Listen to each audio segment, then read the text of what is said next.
ಬೇರೆ ಬೇರೆ ರೀತಿಯಲ್ಲಿ ಹಾಕಿದ್ರೆ, if you don't study Vivekananda it is very difficult to know India, or our knowledge about India will be incomplete ಅನ್ನೋ ಅರ್ಥದಲ್ಲಿ ಆತ ಹೇಳ್ತಾನೆ. ಈ ಮಾತಿನಿಂದ ಪ್ರಭಾವಿತನಾಗಿ ರೋಮಾರೋಲಾ ಸ್ವಾಮಿ ವಿವೇಕಾನಂದರ ಬಗ್ಗೆ ಮತ್ತು ಶ್ರೀರಾಮಕೃಷ್ಣರ ಬಗ್ಗೆ ಪುಸ್ತಕವನ್ನು ಬರೀತಾನೆ. ಒಂದು ಕಡೆ ಅಂತೂ ಆತ ಬರೀತಾನೆ, the remarkable feature of Swami Vivekananda was his ಕಿಂಗ್ಲಿನೆಸ್.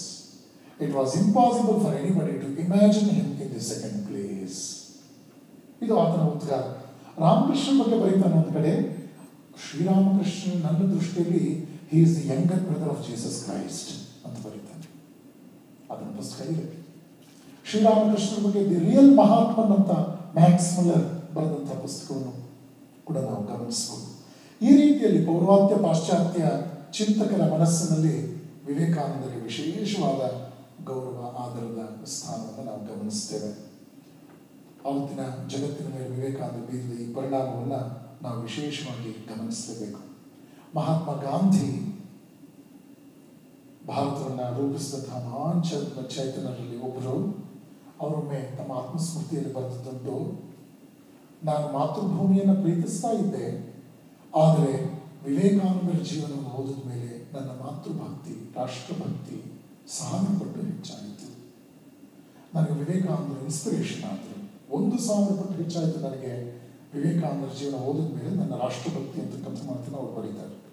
ಚಕ್ರವರ್ತಿ ರಾಜಗೋಪಾಲಾಚಾರ್ ಇವರೆಲ್ಲರೂ ಪ್ರಭಾವಿತರಾದವರು ವಿವೇಕಾನಂದರಿಂದ. ರಾಜಗೋಪಾಲಾಚಾರ್ ಹೇಳ್ತಾರೆ, Vivekananda saved India and saved Hinduism. ಭಾರತವನ್ನು ಸಂರಕ್ಷಿಸಿದರು, ಹಿಂದೂ ಧರ್ಮವನ್ನು ಸಂರಕ್ಷಿಸಿದರು. ಅವರು ಬಾರದೇ ಇದ್ದಿದ್ರೆ ನಮಗೆ ಸ್ವಾತಂತ್ರ್ಯ ಬರ್ತಿರ್ಲಿಲ್ಲ, ಅಷ್ಟೇ ಅಲ್ಲ ನಮ್ಮ ಧರ್ಮ ಉಳಿತಾ ಇರಲಿಲ್ಲ. ಇದನ್ನು ಗಮನಿಸಬೇಕು ನಾವು. ನೆಹರು, ಸುಭಾಷ್ ಚಂದ್ರ ಬೋಸ್ ಇವರೆಲ್ಲರೂ ಕೂಡ ವಿವೇಕಾನಂದರಿಂದ ಸಾಕಷ್ಟು ಪ್ರಭಾವಿತರಾಗಿದ್ದರು. ಇತ್ತೀಚಿನ ವರ್ಷಗಳವರೆಗೂ ನಾವು ನೋಡ್ತಾ ಇದ್ದೇವೆ. ಯಾವುದೇ ಸಂಪ್ರದಾಯದ ಸನ್ಯಾಸಿಗಳು ಮಾತನಾಡ್ತಾ ಹೋದರೂ ಕೂಡ ವೇದಿಕೆಗಳಲ್ಲಿ ಇವತ್ತು ಹೇಳ್ತಾರೆ, ತಾತ್ವಿಕವಾಗಿ ನಾವು ಭಿನ್ನವಾಗಿರಬಹುದು, ಆದರೆ ಸೇವಾ ದೃಷ್ಟಿಯಲ್ಲಿ ರಾಮಕೃಷ್ಣ ವಿವೇಕಾನಂದರೇ ನಮಗೆ ಮಾದರಿ, ನಮಗೆ ಆದರ್ಶ. ಹಲವಾರು ವೇದಿಕೆಗಳನ್ನು ನಾನು ಗಮನಿಸಿದ್ದೇನೆ. ಇನ್ನು ವಿವೇಕಾನಂದರ ಕೆಲವು ಬೋಧನೆಗಳನ್ನು ಸಂಕ್ಷಿಪ್ತವಾಗಿ ನಿಮ್ಮ ಮುಂದೆ ಇಡೋದಕ್ಕೆ ನಾನು ಬಯಸ್ತೇನೆ. ಅವರ ಈ ಚಿಂತನೆಗಳನ್ನು ಗಮನಿಸಬೇಕು ನಾವು. ಅದೆಷ್ಟು ವಿಶಿಷ್ಟವಾಗಿದೆ ಮತ್ತು ಸತ್ವಯುತವಾಗಿದೆ. ಯಾವುದೋ ಒಂದು ಸರ್ಫೇಸ್ ಟ್ರೂತನ್ನು ಕೊಡೋಕೆ ಅವರು ಬಯಸೋದಿಲ್ಲ. ಅವರು ಸಮಸ್ಯೆಯನ್ನು ಆಮೂಲಾಗ್ರವಾಗಿ ಅಧ್ಯಯನ ಮಾಡಿ ಒಂದು ಶಾಶ್ವತವಾದ ಪರಿಹಾರವನ್ನು ಕೊಡುವ ವಿಷಯದಲ್ಲಿ ಸಾಕಷ್ಟು ಅವರು ಪ್ರಯತ್ನಿಸಿ ಯಶಸ್ವಿಯಾಗಿದ್ದಾರೆ. ಎಜುಕೇಷನ್ ಬಗ್ಗೆ ಅವರು ಹೇಳ್ತಾರೆ, ಎಜುಕೇಷನ್ ಮ್ಯಾನ್ ಮೇಕಿಂಗ್ ಅನ್ನು ಅಚೀವ್ ಮಾಡೋದಕ್ಕೆ ಅವಕಾಶ ಮಾಡಿದೆ. Education is man making. Man making is character building, and it is only with the help of people of good character we can build the nation. ಯಾವುದೇ ದೇಶದ ನಿಜವಾದ ಸಾಮರ್ಥ್ಯ ಚಾರಿತ್ರ್ಯವಂತ ವ್ಯಕ್ತಿಗಳೇ. ಚಾರಿತ್ರ್ಯವಂತ ವ್ಯಕ್ತಿಗಳು ಹೇಗಾಗ್ತಾರೆ? ನಿಜವಾದ ಶಿಕ್ಷಣದ ಮೂಲಕ. ಸೊ ಎಜುಕೇಷನ್ನಲ್ಲಿ ನಾವು ಬೇರೆ ಏನೇ ಆಸ್ಪೆಕ್ಟ್ಸ್ ಅನ್ನು ಎಷ್ಟೇ ಕಲಿಸಿದ್ರು ಕೂಡ ವ್ಯಕ್ತಿಗಳನ್ನು ಚಾರಿತ್ರ್ಯವಂತರನ್ನಾಗಿ ಮಾಡದೇ ಇದ್ದರೆ ನಾವು ಏನೇ ಮಾಡಿದ್ರೂ ಕೂಡ ಅದು ಖಂಡಿತವಾಗಿಯೂ ಶಾಶ್ವತ ಪರಿಹಾರ ಆಗೋದಕ್ಕೆ ಸಾಧ್ಯವೇ ಇಲ್ಲ. ಸ್ಯಾಮ್ಯುಯಲ್ ಸ್ಮೈಲ್ ಒಂದು ಕಡೆ ಹೇಳ್ತಾನೆ, our destiny is decided by our character and character is ultimately the fruit of our habit. Habit is the result of our work, and work gets originated from our thoughts. So be careful about your thoughts. God may forgive your thought, but your nervous system does not. ನೋಡಿ, ಇದನ್ನು ಗಮನಿಸಬೇಕು.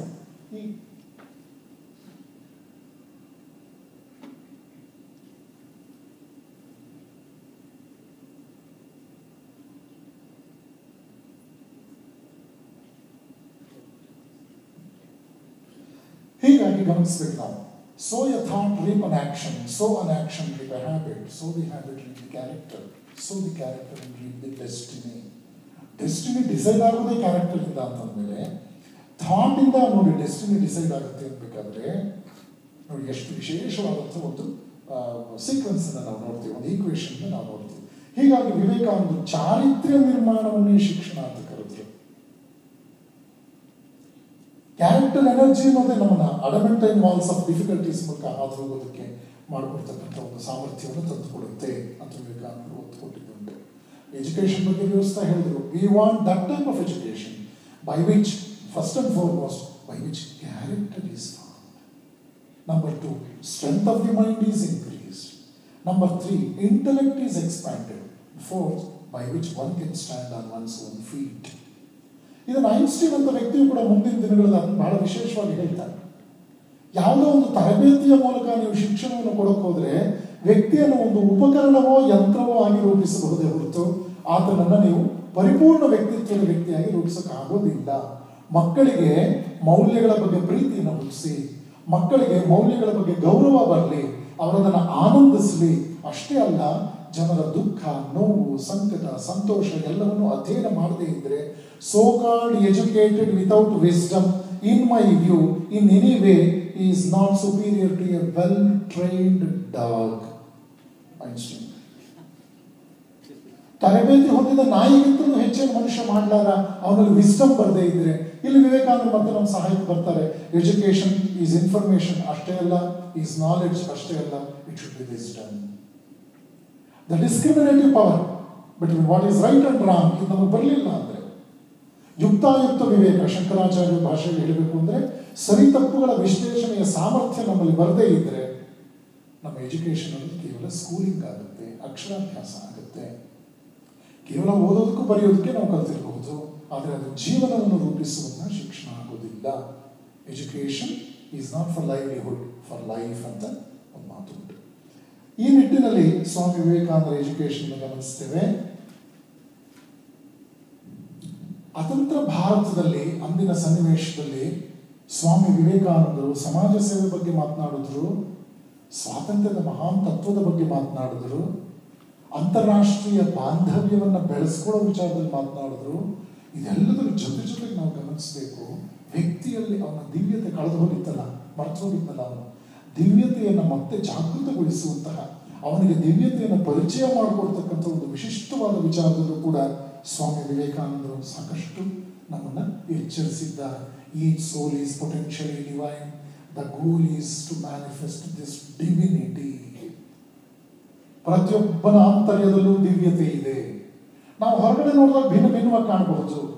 ಹೊರಗಡೆ ನಮಗೆ ಕೊಚ್ಚೆ ನೀರು ಕಾಣುತ್ತೆ, ಹೊರಗಡೆ ಕೆಟ್ಟದಾಗಿ ಕಾಣುತ್ತೆ, ಆದರೆ ಆಳಕ್ಕೆ ಹೋದಂತೆ ಶುದ್ಧವಾದ ನೀರು ಸಿಗುತ್ತೆ. ಮನುಷ್ಯನು ಆಳಕ್ಕೆ ಹೋಗ್ಬೇಕಾಗುತ್ತೆ, ಗಮನಿಸಬೇಕಿದನ್ನ. ಆ ನಿಟ್ಟಿನಲ್ಲಿ ಅವರ ಮಾತುಗಳು ಮುಂದುವರಿಸ್ತಾ ಅವರೇ ಮುಂದೆ ಹೇಳಿದ್ದುಂಟು, no books, no scriptures, no sciences can ever imagine the glory of self that appears as man. ಒಂದೇ ಒಂದು ಸೂಚನೆ, ಕ್ಷಮಿಸಿ ಸ್ವಾಮಿ. ಅದೇ ಸ್ವಾಮಿ ಎಷ್ಟು ಚೆನ್ನಾಗಿ ಮಾತಾಡ್ತಿರೋದ್ರಿಂದ ಇದನ್ನ ಇನ್ನೂ ಅರ್ಧ ಗಂಟೆ ಎಕ್ಸ್ಟೆಂಡ್ ಮಾಡ್ತಿದ್ದೀವಿ. ಆಮೇಲೆ ಮುಂದೆ 15 ನಿಮಿಷ ಭಜನೆ, ಸ್ವಾಮೀಜಿಯವರ ಭಜನೆ ಕೇಳಬೇಕು ನೀವು. It is unbelievable. ಸೊ ಅದಕ್ಕೆ ಅದನ್ನೆಲ್ಲ ಮಿಸ್ ಮಾಡ್ಕೊಳ್ಳಿ. ಅಕ್ಷಯ ಪಾತ್ರದ ಓಪನ್ ಇರುತ್ತೆ, ನಮಗೆಲ್ಲ ಇಡ್ಲಿ ತಿಂಡಿ ಎಲ್ಲ ಚೆನ್ನಾಗಾಗಿದೆ. ಸೊ ಏನು ಯೋಚನೆ ಮಾಡಿಬಿಡಿ. So sit down and continue to listen. Inamdar ಅವರ ಉದಾರ ನೀತಿಗೆ ಧನ್ಯವಾದ.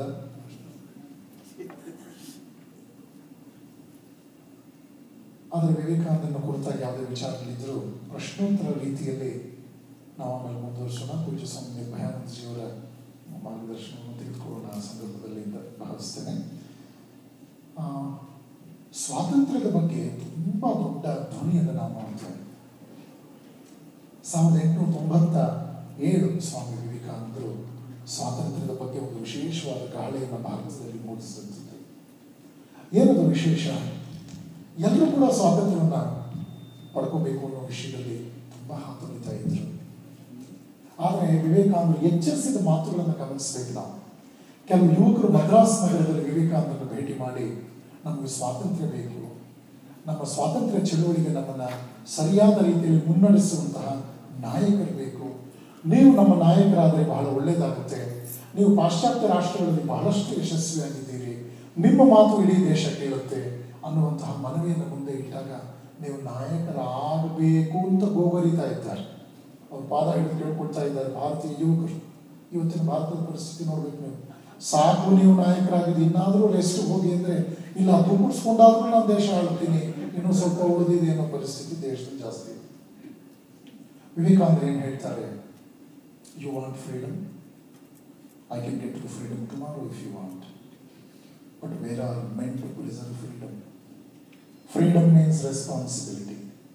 Prepare men first, freedom shall come on its own. ಸ್ವಾತಂತ್ರ್ಯ ಬೇಕಾ ನಿಮಗೆ? ನಾಳೆ ನಿಮಗೆ ನಾನು ಸ್ವಾತಂತ್ರ್ಯವನ್ನು ತಂದು ಕೊಡಬಲ್ಲೆ. ವಿವೇಕಾನಂದರು ಯಾವ ಮಾತಿನಲ್ಲೂ ಕೂಡ ಸೂಜಿಯ ಮುನೆಯಷ್ಟು ಉತ್ಪ್ರೇಕ್ಷೆ ಇಲ್ಲ, ಸುಳ್ಳಿಲ್ಲ. ಸ್ಪಷ್ಟವಾಗಿ ತಿಳ್ಕೊಳ್ಬೇಕು ನಾವು.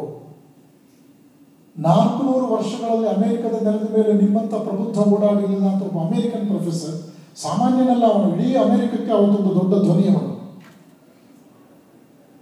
ವಿವೇಕಾನಂದ ಡಿಸ್ಕವರ್ಡ್ ಅಮೆರಿಕನ್ ಸೋಲ್ ಅನ್ನೋ ಮಾತುಗಳು ಅಮೆರಿಕನ್ಸ್ ಅಷ್ಟು ಸುಲಭವಾಗಿ ಹೇಳಿಲ್ಲ. ಯುರೋಪಿನ ರಾಜಮನೆತನದ ಚಕ್ರವರ್ತಿಯ ವಂಶಸ್ಥರು ವಿವೇಕಾನಂದ ಮಾತುಗಳನ್ನು ಕೇಳೋದಕ್ಕೋಸ್ಕರ ವೇಷ ಮರೆಸ್ಕೊಂಡು ಬಂದು ಸಭೆಗಳಲ್ಲಿ ಹಿಂದೆ ಕುಳಿತು ಅವರ ಭಾಷಣಗಳನ್ನು ಕೇಳ್ತಾ ಇದ್ದುದು ಸಾಮಾನ್ಯ ವಿಷಯ ಅಲ್ಲ. ಇಡೀ ಜಗತ್ತು ಅವರ ವಿಷಯದಲ್ಲಿ ಮೋಹಗೊಂಡಿತ್ತು. ಅವರಿಂದ ಒಂದು ರೀತಿಯಲ್ಲಿ ಹಿಪ್ನಟೈಸ್ ಆಗಿತ್ತು. ವಿವೇಕಾನಂದರ ಚಿಂತನೆಗಳಿಂದ ಹಿಪ್ನಟೈಸ್ ಆಗಿತ್ತು ಜಗತ್ತಿನ ಜನ. ಅವರಿಗೆ ಯಾವುದೇ ರೀತಿಯಲ್ಲೂ ತಾವು ಕೈಗೆತ್ತಿಕೊಂಡ ಕಾರ್ಯದ ವಿಷಯದಲ್ಲಿ 100ಕ್ಕೆ 100 ನಂಬಿಕೆ ಇತ್ತು. ಇದನ್ನು ನಾನು ಸಾಧಿಸಿಯೇ ತೀರ್ತೇನೆ ಅಂತ. ಮಹಾತ್ಮರೊಬ್ಬನ ಲಕ್ಷಣ ಅದೇ. ಅವನು ಬುದ್ಧನಾಗಬಹುದು, ಶ್ರೀಕೃಷ್ಣನಾಗಬಹುದು, ಶಂಕರಾಚಾರ್ಯರಾಗಬಹುದು, ಬಸವಣ್ಣ ಆಗಬಹುದು. ನಾವು ಗಮನಿಸಬೇಕು ಏನದು ಅಂತಂದ್ರೆ, ಮಹಾತ್ಮನವನು ಯಾರಾದ್ರೂ ಒಬ್ಬರ ಬಗ್ಗೆ ಇವರು ಮಹಾತ್ಮರು ಅಂತ ಕೇಳಿದ್ರೆ ನಾವು ಓ ಮಹಾತ್ಮರವರು ಹಾಗಾದ್ರೆ ಕಬ್ಬಿಣ ಮುಟ್ಬಿಟ್ಟ ತಕ್ಷಣ ಚಿನ್ನ ಹಾಕ್ಬಿಡುತ್ತಾ? ಅದು ಮಾರ್ಕೆಟಲ್ಲಿ ಸಿಗುತ್ತದೆ ಆ ರೀತಿ ಪವಾಡ. ಕಬ್ಬಿಣವನ್ನ ಚಿನ್ನವನ್ನ ಆಗಿಸೋದಕ್ಕೆ ಮಹಾತ್ಮ ಖರ್ಚು ಮಾಡಬೇಕಾಗಿಲ್ಲ. ಸಣ್ಣ ಪುಟ್ಟ ಮೆಟಲರ್ಜಿ ಗೊತ್ತಿದ್ರು ಗೊತ್ತಾಗುತ್ತೆ. ಪೀರಿಯಾಡಿಕ್ ಟೇಬಲ್ ನಲ್ಲಿ ಯಾವುದೇ ಲೋಹವನ್ನ ಚಿನ್ನವಾಗಿ ಪರಿವರ್ತಿಸೋದಕ್ಕೆ ಮೆಥಡ್ ಇದೆ. ಯಾವುದೇ ಎಲಿಮೆಂಟ್ ಅನ್ನ ಮತ್ತೊಂದು ಎಲಿಮೆಂಟ್ ಮಾಡೋದಕ್ಕೆ ಅವಕಾಶ ಇದೆ. Only thing is it's a costly affair. ನಮಗೆ ಕಾರ್ಬನ್ ಅನ್ನ 92U235 ಮಾಡೋದಕ್ಕೆ ಕಷ್ಟ ಇಲ್ಲ. ಆದರೆ ಒರಿಜಿನಲ್ ಯುರೇನಿಯಂ ಅನ್ನು ಪಡ್ಕೊಳ್ಳೋದು ಈಸಿ ಈ ಕನ್ವರ್ಷನ್ಗಿಂತ.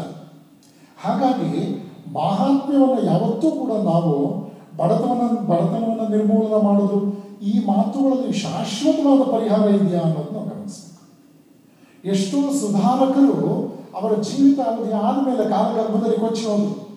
ಕಾರ್ಲ್ ಮಾರ್ಕ್ಸ್ ಕಮ್ಯುನಿಸಂ ಇವತ್ತು ನೋಡಿ, ನೀವು ಸ್ಪಷ್ಟವಾಗಿ ನೋಡಿ, ದೊಡ್ಡ ಧೂಳನ್ನು ಎಬ್ಬಿಸ್ತು.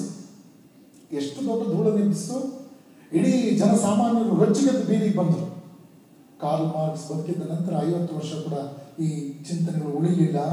ಕಳೆದ ದಶಕದಲ್ಲಿ ನೀವು ಗಮನಿಸಿದ್ದೀರಿ, ಕಮ್ಯುನಿಸಂ ಅನ್ನು ಪ್ರತಿಪಾದಿಸಿದಂತಹ ನಾಯಕರ ವಿಗ್ರಹಗಳನ್ನು ಅದೇ ದೇಶದ ಜನ ನೊಚ್ಚು ನೂರು ಮಾಡಿ ಬಿಸಾಕಿದ್ರು.